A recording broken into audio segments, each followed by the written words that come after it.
Hi, I am Ganesh.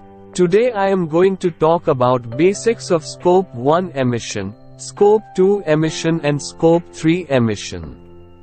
Scope 1 emissions. These are direct emissions, those that a company causes by operating the things that it owns or controls. These can be a result of running machinery to make products, driving vehicles, or just heating buildings and powering computers. Scope 2 emissions. These are indirect emissions created by the production of the energy that an organization buys. Installing solar panels or sourcing renewable energy rather than using electricity generated using fossil fuels would cut a company's Scope 2 emissions.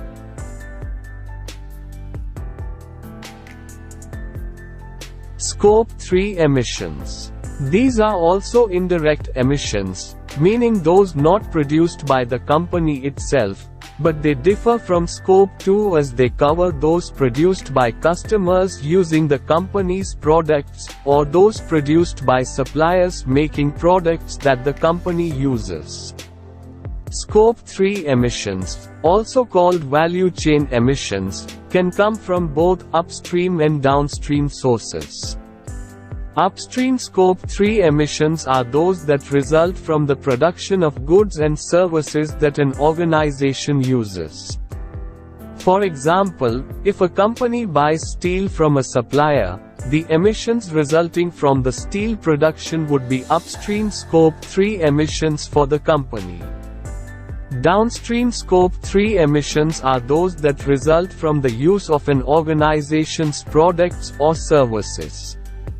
For example, if a company manufactures cars, the emissions resulting from the car use would be downstream of Scope 3 emissions for the company.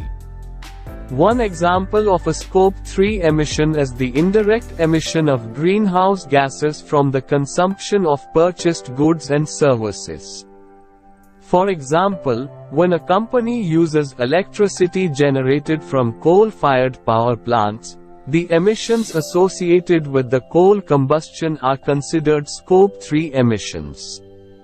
In addition, Scope 3 carbon emissions can also result from the use of company-owned or operated vehicles and from employee commuting.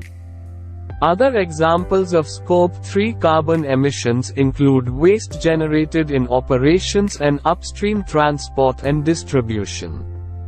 Scope 3 emissions are often more difficult to quantify than Scope 1 and 2 emissions, but they can represent a significant portion of a company's total carbon footprint. Therefore, it is important for companies to consider all sources of their greenhouse gas emissions when setting reduction goals.